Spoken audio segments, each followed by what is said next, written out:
All right, well today we're going to use a Tyre gloss gel. It's a water-based silicone. It's not as glossy as your Tyre Shine, your Super Sheen, but it's quite a big seller for us. It's pretty easy to apply. All you do, you have your little pop top. We sell all the bottles in-house. Put it on your applicator pad, nice and thickly. Make sure you got gloves on, obviously, so it doesn't go on your hands. And it's as simple as wiping it on the tyre. And it'll give you a beautiful shine every time. And as you can see, I've done half the tyre with your Tyre gloss gel, and you can see the difference already. It'll generally dry off a little bit more, but that's pretty much the shine you'll get out of your Tyre gloss gel. And we sell all the applicator pads, we sell all the Tyre gloss and everything in-house.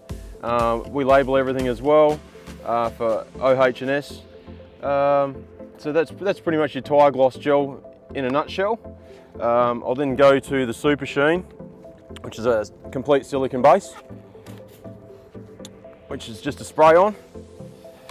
So literally all you do, you spray it on, so you can see the comparison. A little bit shinier. It won't flick up the side of your car like a lot of silicone-based tyre shines you can buy from the shops.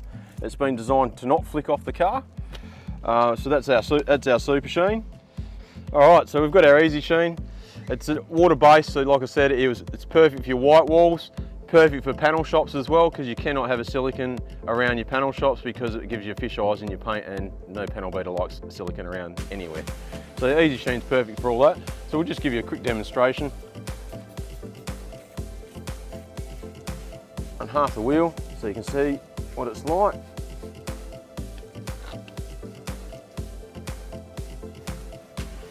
As it is a water base, it will wash off eventually, but it's perfect for your white walls, for your show cars, things like that.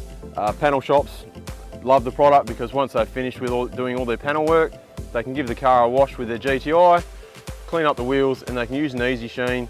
It won't damage the existing paint, it won't damage the new paint, and it won't overflow into any other painter's area and cause fallout or anything from the paint.